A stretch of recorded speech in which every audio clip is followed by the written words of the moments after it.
our good friend, Kyle Madson, the other half of Candlestick Chronicles. I don't have your 3-person note card, which makes sense to absolutely nobody listening to this except for me. But I'm talking myself through this. What's up, man? Chilling. I feel like I haven't talked to you guys in 6 months. It's been a minute. I know, man. It's been a hot minute. You guys you brought in the better half of Candlestick Chronicles, and now you don't need me anymore. No, that is not. I was the one who canceled last week. Well, look, trust me. I don't think that's true at all. We absolutely need to hear from Kyle Madson every week. Yeah, I'm going to be here. We'll be here. I do want to mention this before we get cooking. Cooperage Brewing Company next Friday. I've learned the start time is now 8 p.m.-ish. So for all those who I think they're just giving me 4 hours to get down there is ultimately what I think it is. So here's the deal, man. Like I'm getting an Airbnb down there. We're checking in the Airbnb at like 3:00, and then we'll pull up at some point. Like we're just gonna start talking around 8 or 8:30. Oh, okay, very good. Yeah. So we'll be over there. 8:30. That's about the time Damien has his chocolate chip cookies. It's almost bedtime at that point. Bring them. I may very well do that. Hanging out on the stage eating cookies. The Candlestick, try me. Candlestick Chronicles beer and chocolate chip cookies. Yo, I'm down. It's a live edition of Candlestick Chronicles next week. It is in Santa Rosa, but it's going to be a great time. And I am the least qualified person to be there. So I think I'll just be serving all of the true 49ers insiders and host beers while I'm there. So I'm looking forward to that for sure. Honestly, we're just looking for takes, and I know you've got those. And we need a well-dressed person. There you go. Well, we spent like 10 minutes on a pod one day talking about how you're going to be the best dressed person there. Yeah, I'm bringing the heat. I'll bring it. I can't be out in public on the rare occasion I'm out in public. He's going to be outside. I know Chris mentioned that. Right. Literally, I'm going to be outside for the first time in God knows how long. I know Chris mentioned this to you. I was listening to the latest edition of the podcast. He said it to us yesterday. He's all in on this 49ers team. Mm-hmm. Well, he's got the 49ers in the Super Bowl. Trista, she's all in on this 49ers team. Eric Crocker, he's down for it. Where are you with this 49er squad? I'm proceeding with cautious optimism. Mm-hmm. If Trey Lance is good, like I don't think he's going to be awesome week 1. I don't think we're looking at like an MVP season. But if he figures it out as the year goes on and can get them to 10 wins and a playoff berth, like I could see it for sure. Because all it takes is Trey Lance being good by the end of the year, and they're going to be super dangerous.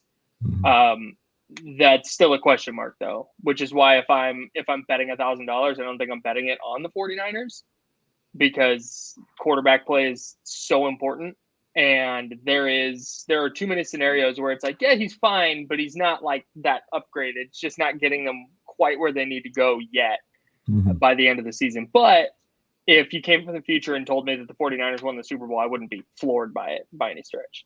They're really good. I put my money where my mouth was, man. I put a C note. I put a C note on the Niners. I think it was like 14-1 to win the Super Bowl. That's very good. That's money well gambled. And especially after what we saw last night. I know it's just 1 week. That NFC, I mean, is wide open. It's wide open. And I even feel like with the way the NFC isn't like, I don't think the Niners, the Rams, the Packers, Eagles, I don't think they're going to be like, we have to make sure we start the season 5-1, else we may not get to they're not going to do that. That lends itself to the 49ers actually have time to go through some Trey Lance hiccups if need be and still get, because the bottom line with the 49ers team, Kyle Shanahan, they proved it before, is just get into the playoffs. Their defense travels. Their running game travels. Yep. Obviously, you'd want to be at home, but just get in there and then we can do work. And I feel like I put it to you like I can only see 2 teams coming out of the NFC, the Niners or the Rams. Wow. I think more teams could come out of the NFC than that. Like, I'm not betting against Tom Brady until I have to. I think Aaron Rodgers and the Packers are always going to be a factor. And I think the Eagles are sneaky good. Like, there's always that random team that kind of pops up and makes a Super Bowl run. It wouldn't surprise me if it was the Eagles this year. with Jalen Hurts taking a step forward. But well, here's the thing. In my opinion, Jalen Hurts has looked worse than I've seen Trey Lance look. yeah, at times for sure. But it seemed like they started to kind of figure it out at the end of last year. So I don't know. My takeaway last night, my scorching hot like week one overreaction. I think we might have undersold the whole like Sean McVay flirting with Amazon and Aaron Donald like filing his retirement papers, and then the Rams going, "Wait, no, don't do that. Here's a bag." And Donald going like, "Okay, I'll play."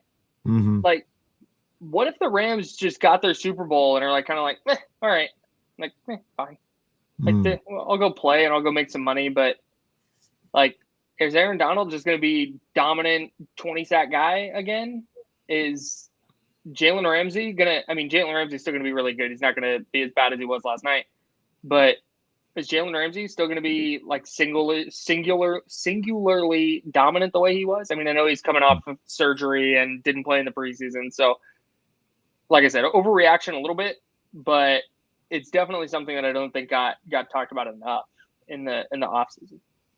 That's interesting because that's kind of how I feel about Tom Brady, and that's why I'm not super high on the Bucs. It was like, yo, you left. You don't want to play no more. Yeah, dude. And the way this is so dumb because you can't quantify it. It's just me being like just projecting my own opinions into the situation. But does he not look like he's like the last place he wants to be is Tampa Bay? 100%. Like there's just like this glazed over look, and he clearly had like a facelift, and he had a weird thing of like he's gonna retire to be with his family, but now he's not, and then he just like leaves in the middle of I don't know. I know he's super mentally tough and this and that. There's a small footnote that he signed a $500 million contract to be a TV analyst also. Right. Like there's all these things that are pointing to like, hey, maybe this is the thing. Maybe it's not age that gets him. Maybe it's just like life. Hey, like and he has so many things stacked up. Yeah. I mean, it'd be understandable, but again, I'm not betting against Tom Brady until like I see it. Like I gotta see it first. Well, he spoke about it, alluded to it, I should say, in the press conference, and it's real. I don't even say this to, I'm not trying to be a chatty patty or gossip, but I mean there are the rumors out there that him and Giselle are going through a lot right now. You know what I mean? And that's real life. Like that's real life. That's his family, and like he's trying to deal with that and handle that. And now I got to go out of here to a game I'm really kind of done with, maybe. You know what I mean? Like there's a lot going on, man. And I'm a big believer. You brought up Aaron Donald, and Tom Brady's the same way.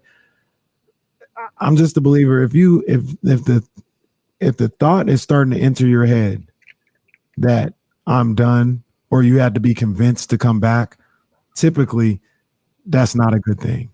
Like I would have said it in the 49er sense. Like if Alex Mack seemed like he was done, the more he kept dragging it out, like you're not coming back. Like you're already mentally out of here, and he got out. And I don't know, Aaron Donald is such a special player, and same for Tom Brady. Maybe they can overcome that, but typically with these players, once you start thinking about that and your mind's already gone that place, it's hard to come back from it.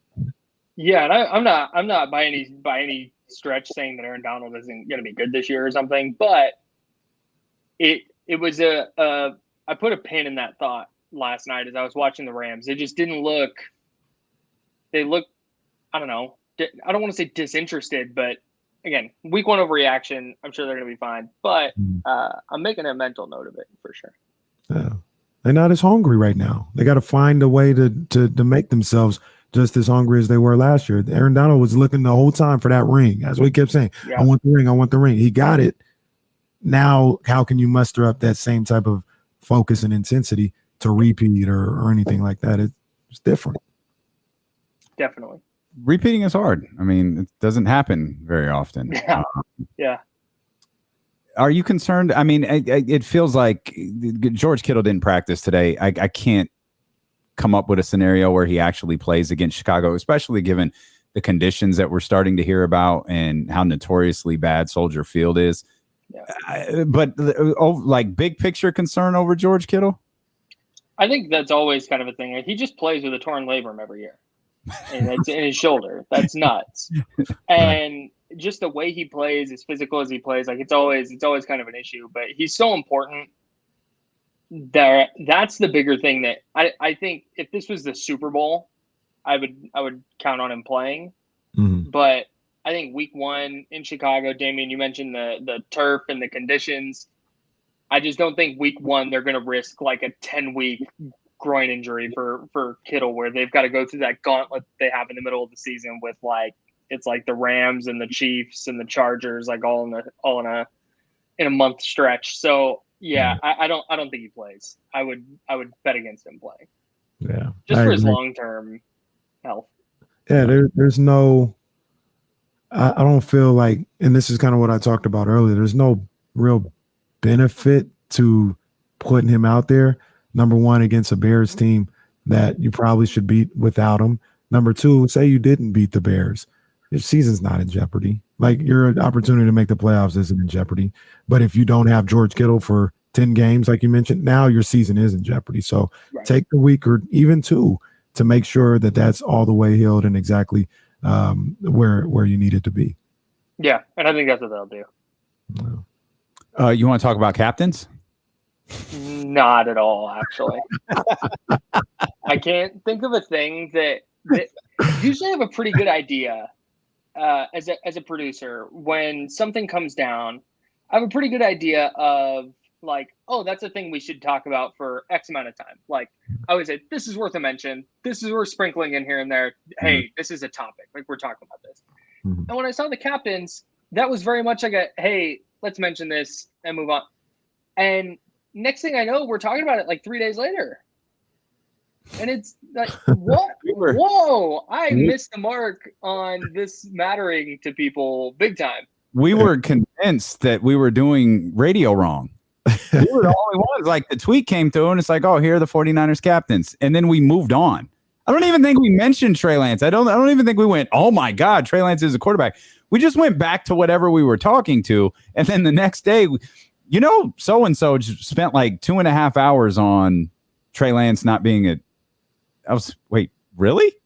Yeah. Go see what Kyle did. Went to Kyle's show.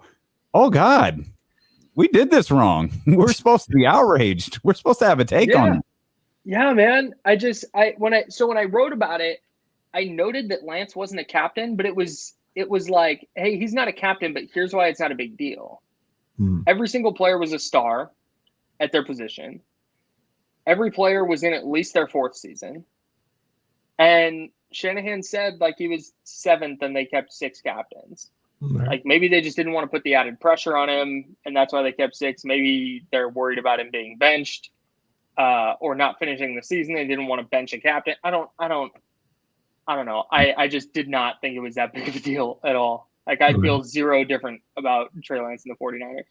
And I think Kyle Shanahan said, he alluded to something. He's like, he probably didn't think it was going to be a big deal at all. Like, like it would have, how did he word it? He said something to the effect of like, it would have been a bigger deal if we did it just to shut everybody up. Like, that would have been kind of bastardizing the position of captaincy, just because we don't want nobody. We're trying to hide that, he's not a captain. We selected the players, selected the captains.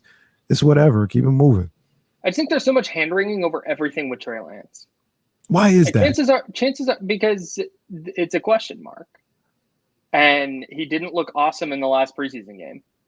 And so it goes from preseason doesn't matter to, oh my God, everything's going to be a disaster. Like I said, is he going to be Patrick Mahomes in year 1? No. But is he going to complete 30% of his passes? No. He's probably going to be game in and game out in the like 55 to 61% range. Mm-hmm. And they're going to be fine. Like, I think it's going to be okay. Like, it wouldn't surprise me if they go into Chicago and they win 20-13 and Lance goes 15 of 25 for 170 yards and a touchdown and just kind of looks like, fine. Mm-hmm. Like, I think it's going to be really, on Monday, I just feel like the Lance discussion is going to be really anticlimactic because I don't think anything crazy. But I think it's still going to be happening, though. I don't feel like Trey Lance gets anything out of this game unless he throws for like 340. Which we were talking about this. I don't even Kyle's even going to put him in a position to be able to throw for 340. But I don't. If he puts up that stat line that you get away with that with the Chicago Bears, but you got to wonder how long is it going to be before Kyle goes to get this thing done for him.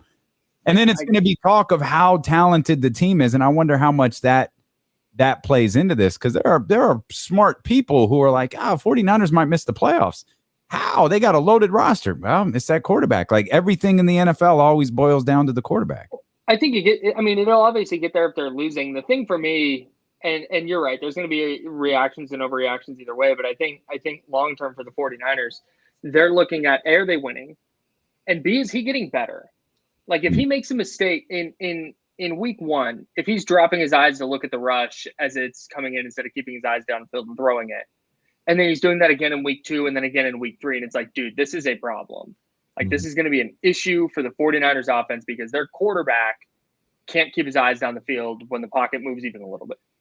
Like, that's something that it might be like, okay, here's a long-term issue that could really impact them. Is he throwing interception, the Jimmy Garoppolo, the patented Jimmy Garoppolo interception to the linebacker in the middle of the field or the safety? Is he throwing that time and time again? Or is he making a mistake and then correcting that mistake moving forward? Like that's where I think the bigger conversation is going to have to go. But Damien, I think you're right to an extent. Like, God forbid he go 15 of 25 for $175, a touchdown and a pick, and they lose. Right. Like, because that's when it's going to really be like, hey, is he elevating the offense? Because that's what he's supposed to do. Like, it drops the floor maybe a little bit, but the ceiling gets elevated. Like I said, I think the real conversation starts after 3 or 4 weeks when we have some kind of sample to see what trajectory he's on. I see you. And the thing with me, I'll even admit this. I have no real basis for this. It's just when I kind of dove into his story and how he got to where he was at, and just kind of looking at him, I feel like Trey Lance is the type of person that gets better with time. And to a small degree, I can make the argument. You see that in the individual games. He may start the games off rocky. The more he plays in the game, more comfortable he gets, the better he gets. I think in a macro sense, that's how his season is going to be, and that's how he's going to be as a player. More comfortable he gets, the better he's going to play. And I think Kyle Shanahan understands that. I think John Lynch understands that. I think what you talked about, they're not going to look for him to set the world on fire from the start, but they're banking on and trusting that as we continue to get more reps and we get better and better or deeper and deeper into the season, that he's going to get better and better. And I don't see a problem with that. I'm okay if Trey Lance isn't the best Trey Lance in week 4.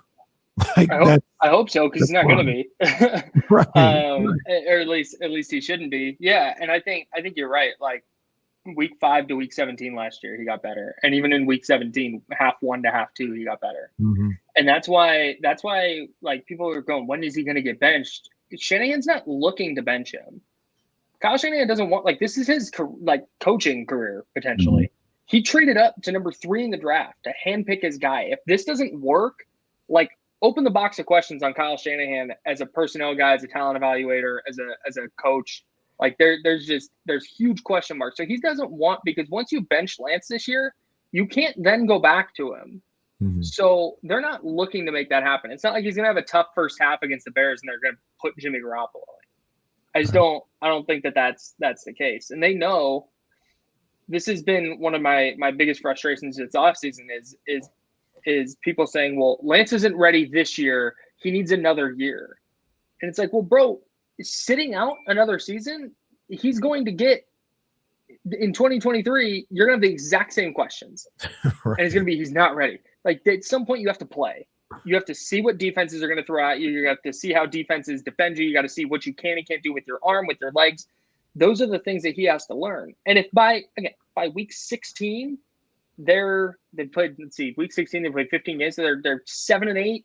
And he's just kind of like, not getting any better. And it's the defense and it's a run game and there's no discern. Okay, now slam the panic button because he's played almost a full season. He's not getting better. But I don't think that's going to be the case, because I think as he plays more, and by the end of the year, it's going to be like, oh, this is why they drafted it. Yeah. And real quick, Damien, I don't think Al Shanahan's going to let that happen, because me and Damien talked about it yesterday. Say Trey Lance throws an interception. Guess who's not throwing for the next 15 plays? Because that's what he would do with Jimmy Garoppolo. Jimmy would throw a pick, and I'm like, oh, okay, we'll run 12 straight times. We're not gonna. He's not gonna let Trey just look horrendous, just because that's how he deals with quarterbacks, in my opinion. I don't think he is. The thing that's gotten underplayed here, I think, a lot is like Trey Lance is, I think, a smarter football player than Jimmy Garoppolo is. And I just think that's gotten really undersold because of some of the accuracy stuff. Mm-hmm. But something that really jumped out to me in the preseason, like, were a couple of the throws bad? Yeah, but he never threw it like to the wrong team. Mm-hmm. There was never an interceptable thrower. Like, what was he looking at? What did he see there? There was none of that. Mm-hmm. And as long as he's doing that and avoiding turnovers and avoiding really costly mistakes, they're fine. They're going to be fine. Trey's going like 75 yards to the house on the first throw. I could see just play action deep shot first play. I could see it for sure. We are going to shut double bird all down right now. Run, Trey, throw. That's just a play call right there. Yeah, that's the play call right there. You know what's going to happen? They're gonna win 20-7 or whatever, and he's going to have 2 75-yard touchdowns, but he's going to have like 220 yards, and then he'll be like, well, you take away those 2 75-yard touchdowns, he really wasn't that good. Exactly. That's legit how it would go. Yeah. Oh, that's amazing. That anything surprising from cuts, depth chart, anything surprising you about this team headed into week 1 besides the obvious backup quarterback? Not particularly. I'm a little bit. If you had asked me at the beginning of training camp, or if you told me at the beginning of training camp that this is what their starting offensive line was going to look like, I would have been like, "Oh, who's hurt?" Like that's not great. But I think the offensive line's probably going to be fine. Other than that, I don't have anything crazy. Pretty straightforward. Real quick, it looks like no Brunskill is who plays in his spot. How does that impact what they do on the offensive line? So I think he's going to probably wind up starting at some point. He got hurt after the first preseason game. He was working in with Jake Brendel at center. He's their top reserve for sure. And I think they feel really comfortable with that. If they have somebody on the interior go down, it's Colton McKivitz or Jalen Moore, maybe. It's just not, they don't have a lot of options if somebody on the inside goes down. It's Kyle Madson, host of the best 49ers podcast out there, Candlestick Chronicles. Of course, his amazing work over at NinersWire.com and 95.7 The Game as well. Kyle, we appreciate you.